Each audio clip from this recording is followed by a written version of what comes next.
Welcome back to Crystal Clear Coaching, where I help hold space for you to tune into you. And I share me tuning into me, and hopefully that helps you also tune into you. It's so important that we look out for the best person in our life, and that is us, clearly.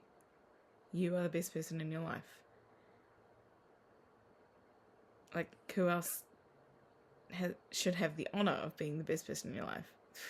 Obviously, it should be you. So if it doesn't feel that way, if maybe your priorities aren't treating yourself as the best person in your life, well, that's something to be curious about. Don't take it too seriously that it ends up feeling heavy. Just consider what it might feel like if you were to show up in ways and take actions that prove to yourself that you are the best person in your life, the most worthy person in your life. Which we all are inherently anyway, by the way. We are all inherently worthy. And you may say paradoxically, we also have a right to the consequences of our own actions. And I feel like I need to add this caveat because obviously there are people in the world that show up in ways that hurt others and disserve the community, does a disservice to the communities around them, and some in small ways, some in huge world-changing ways. And I think we need to bring back consequences for those people. So I don't want to just steamroller over everything with love and light and just say, no, everybody's good intentions, always peace and love. Like, I would love it if we could get there. We ain't there yet. We ain't there yet. But I still believe each of those people, if they were to truly own up to the consequences of their own actions, I'd still hope that there's an inner child inside them somewhere that could find the healing that they need to go for what they want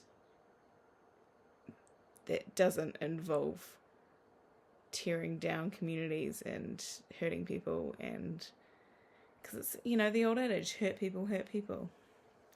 Anyway, I never want these rants to become about them. I bring them up because it feels like the elephant in the room. But really, what I want to focus on is the fact that you're worthy, you're whole and complete by yourself, like as you are. You don't need to do anything to earn that. Like, can you imagine going to see a newborn baby, whether through really good friends or family members, and saying, well, I suppose to the parents, because the baby don't really understand yet, but saying to that baby, the parents of that baby, that baby's not worthy? We were all babies at one point. That's how we all got here. So at what point do you think that your worthiness changed? That you just became unworthy? It's a trick question because you didn't. Trick question. But you are inherently worthy. You also have the right to free will and making the choices that you make. And if there's choices you made where something doesn't sit well with you, well, I hope you own the consequences of those actions.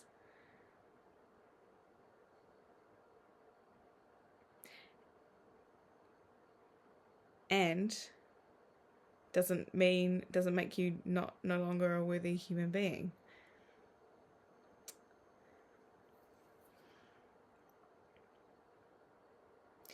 And then there's the wonderful people that, feel unworthy, even though they go out of their way to help people on a daily basis. They go out of their way to lift up communities around them. And they still feel this like imposter syndrome and unworthiness. That is so sad, breaks my heart. So this is why I have a bit of tough love when I come to these conversations. I may have in the past, lovingly aggressively, with a loud, commanding voice, called my friend out for putting up with bullshit behaviour from a recently ex-partner of hers at a mall. It's just where we were at the time. I didn't want to do it there, but I just knew the conversation needed to be had, and that's where we were, and this was the opportunity I was given, and it's not like anyone else around us knew us, at least that I know of. So ideally, whenever I'm coaching someone, I am doing so in a one-on-one private environment. But this wasn't a coaching session. It was just me being a friend who happens to be a coach for a good friend of mine. And I needed to speak to the part of her that was allowing the disrespect to continue, and call forward the part of her that knows she's worthy of more than that. And the part of her that hopefully will be willing to step up, choose the courageous action, and choose self-respect in that moment in whatever way made sense of the situation. So it's called a bit of tough love. So in coaching, we have stances as a coach.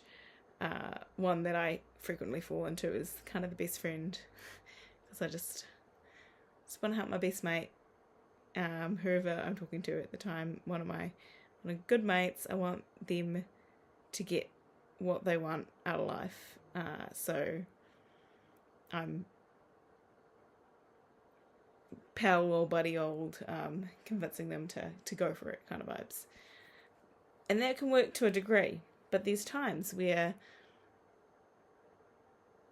we need more of a kick up the butt than that.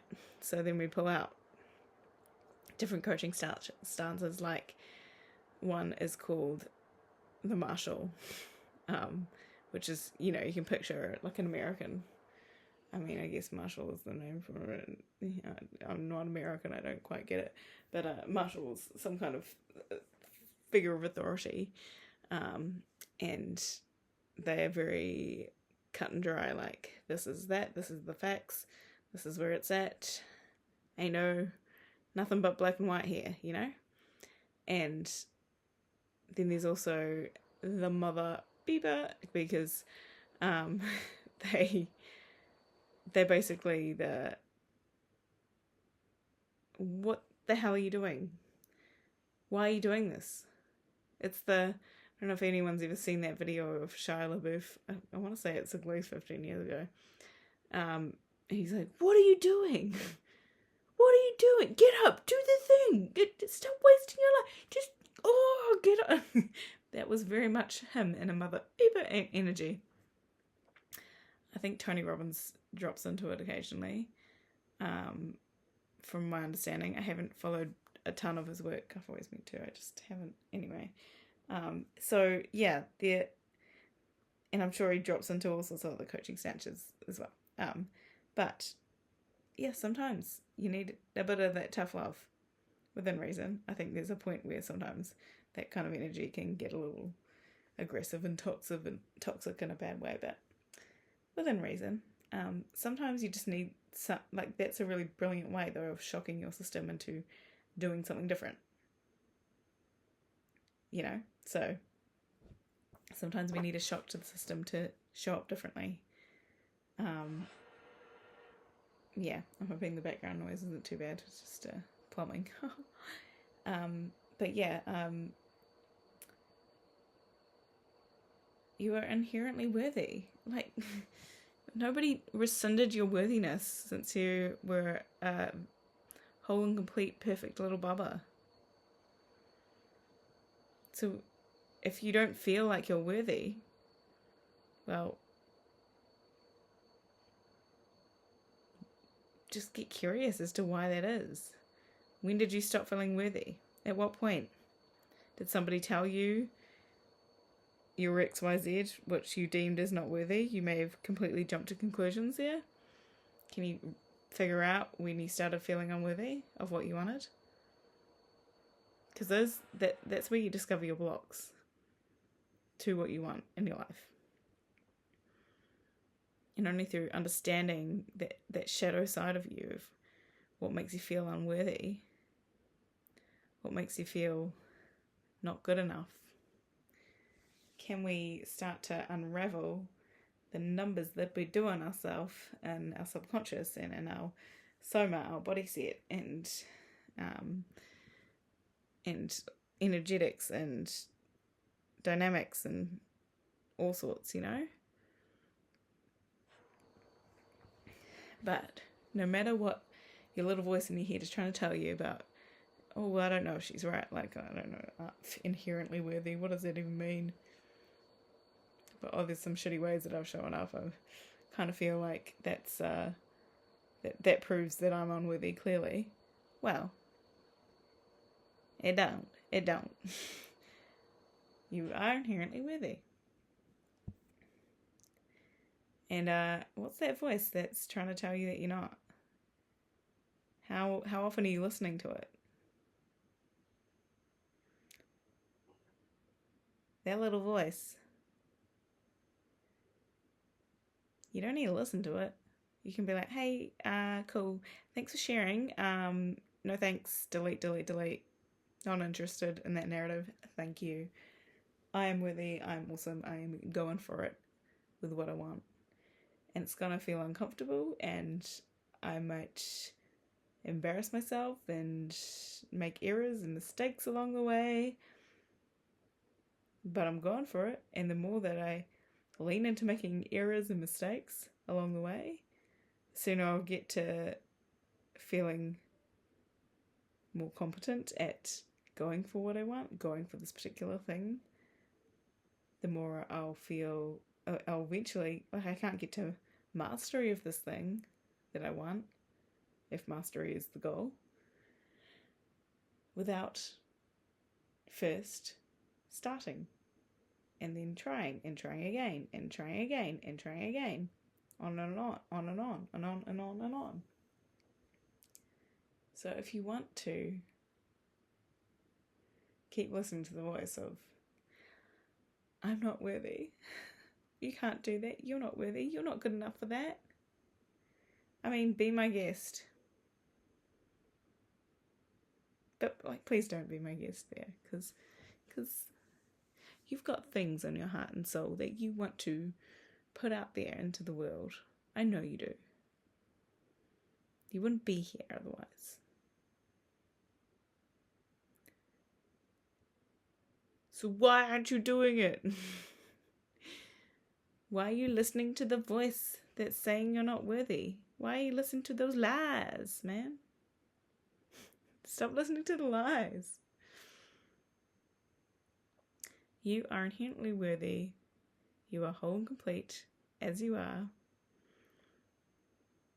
Even the things that you do not like about yourself right now, the ways that you get frustrated at yourself for showing up or not showing up, you're still worthy, and with all that going on.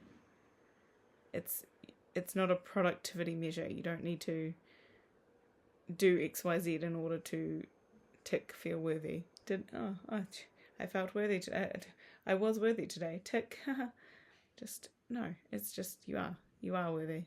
Simple as that. So don't listen to those those dark little thoughts. I mean, where's that even coming from? Like, I mean, sometimes if you think, like, well, when did this start?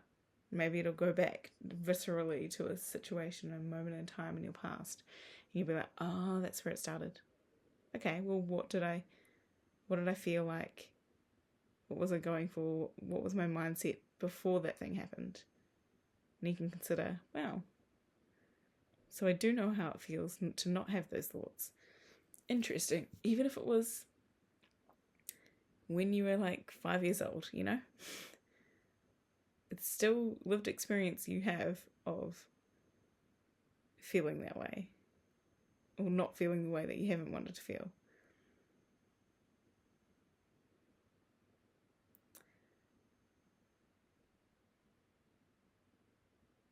This is like partially what we do in timeline therapy. We go back to the part of you that existed before XYZ situation happened. Depending on what we're speaking into that day, it can vary widely. What we're trying to uncover the blocks to, figure out how it all stemmed. But also often, like, when you think about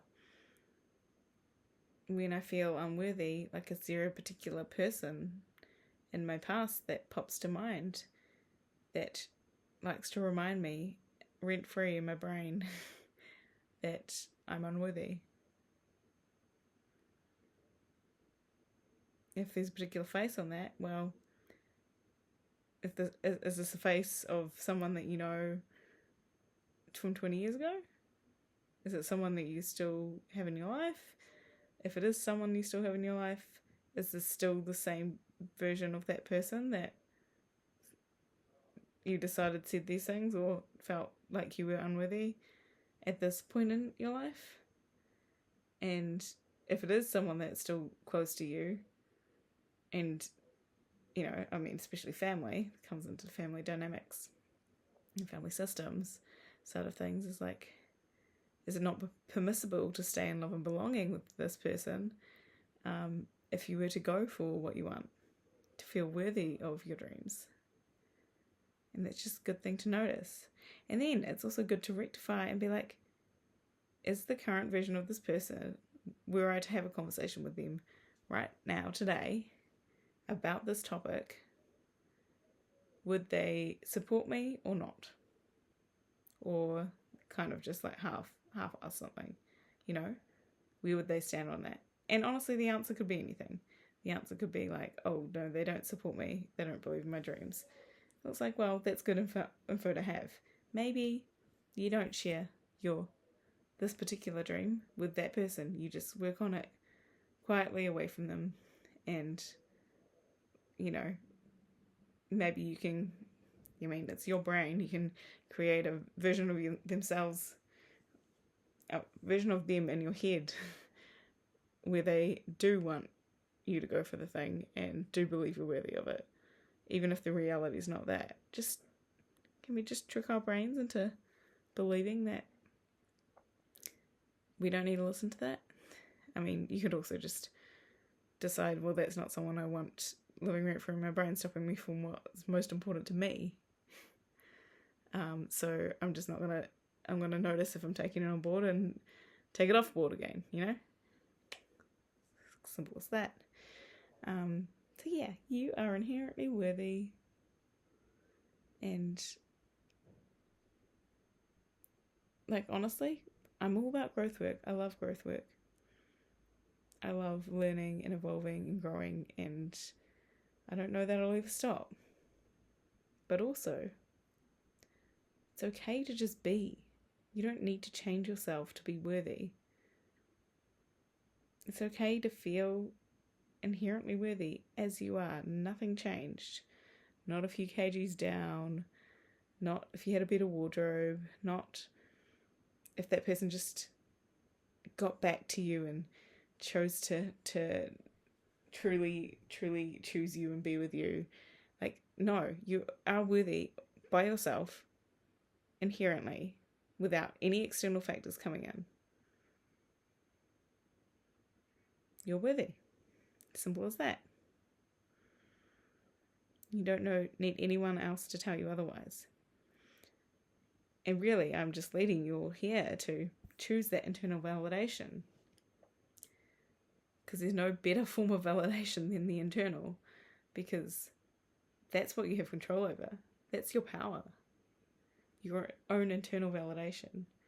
To go for what you want. To notice if you're not feeling worthy. And choose to lean into the discomfort of that. And just show up in a way that a worthy feeling person would. In order to get what you want. Or at least go for what you want. Because sometimes what you want is not necessarily under your control exactly in the specifics, but